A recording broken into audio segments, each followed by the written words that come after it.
Nadine, and my partner. Lovina. And we are not alone in here. There's also our friends here. So guys, please introduce yourself. Okay, hello everyone, my name is Nafa. Hi guys, my name is Indri. Hello guys, my name is Akila. Okay, thank you guys. So, is there anyone of you want to share about what do you know about bullying? May I? Okay, yes. Okay, from the information I read from the APA dictionary, bullying it means when someone try or doing some purpose on to threatening, insult or harmful the other person because of their more weaker, more younger or more weaker or smaller than them, or even a relative disadvantage thing. It can be in a verbal way and physical way. Me. I have another definition of bullying that I understand too, and I gathered from reading some journals. Bullying is a form of abuse that occurs between children or peers, where one party tries to weaken the other for personal satisfaction. Bullying typically happens repeatedly and often leaves negative impacts. There are various factors that can trigger bullying, ranging from physical difference, social issues, to unresolved personal problems. Oh, that becomes a case that be taken seriously or cannot intermediate the. Oh yeah, it's clear that this case violates the fundamental relationship of being human, guys. Okay, so is there any valid data that indicating a bullying case? Can you mention one of the data? Okay, which is the data. In Southeast Asia, research indicates that bullying is quite common, approximately 10% of children experiencing it. In addition, data from Indonesian Child Protection Commission in 2022 also highlight cases of sexual violence against children, including psychological abuse, psychological abuse, pornography, and cyber crimes. Oh, it really shows how widespread the issue is. Yes. By the way, Lovin, are there any type of bullying that you know?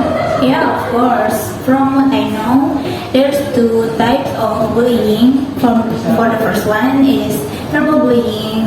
So for the verbal bullying is like teasing, insults, or example like mocking someone or yelling. Also like gossip, rumors, or threatening someone. For the second one is non-verbal bullying.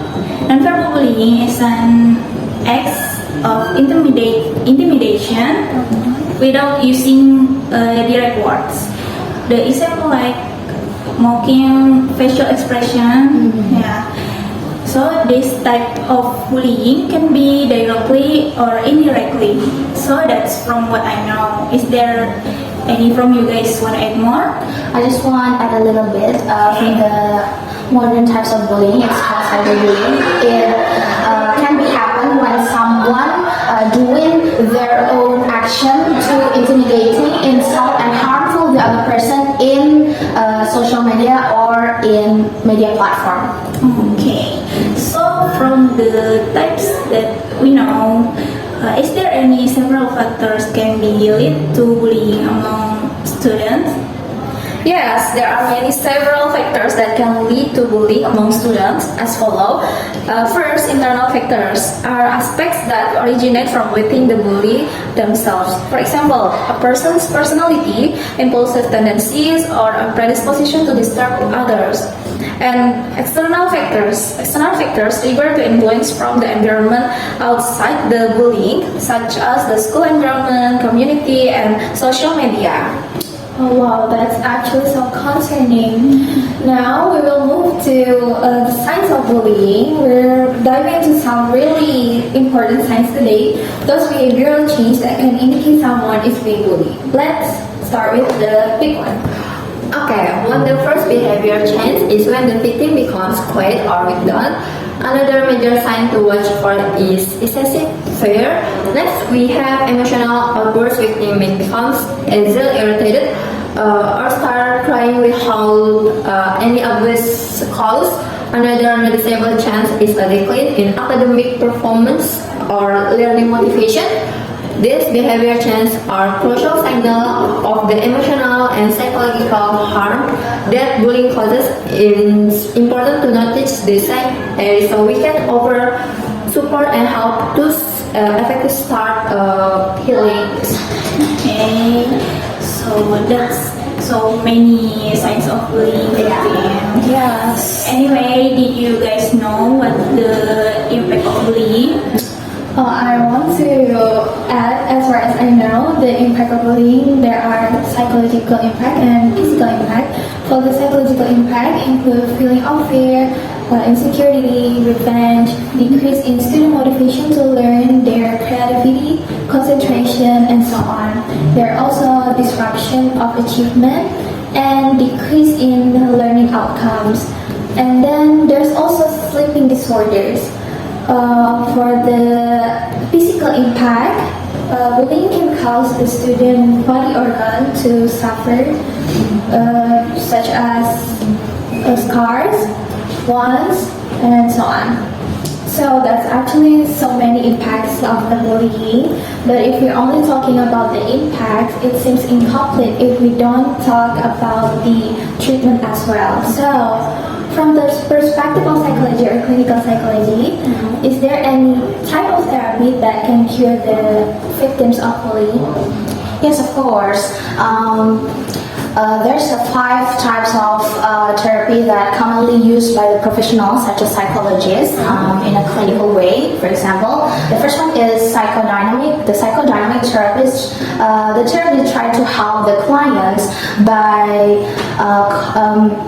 collecting the client's past experience and the childhood experience that can cause the current problems or affect the current problems that the client has to be facing with nowadays.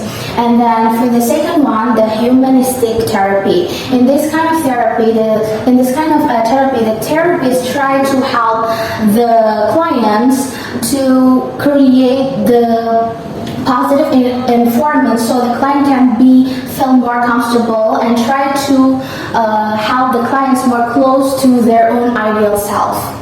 And then for the third therapies, it's about behavioral therapy. It's about the therapy that help the clients to remove their own harmful behavior that cause some such as like harmful actions or kind of negative actions, and then try to encourage the positive way. It can be used operant and conditioning learning, some kind of learning theory. And the fourth theory is about cognitive theory. It's about focus on roots cause the problem by the cognitive from the clients, and then try to find the negative pattern from the client's cognitive and try to fix that kind of negative patterns. And then the last one is about cognitive and behavioral. It's kind of like therapy that combinations by the cognitive therapy and behavioral therapy to support the client's behavior or more positive life progress. Okay, that's it? Yes. Okay, wow, there's so many insights we learned today about bullying. So guys, please be nice to other people, or please be kind. And let's continue to learn not to take small things in society for granted. Apart from that, in the previous discussion, we also learn to respect and protect each other, guys. Yeah, that's right. We also know the impact is, and I want to say thank you for our friends for sharing. Yeah.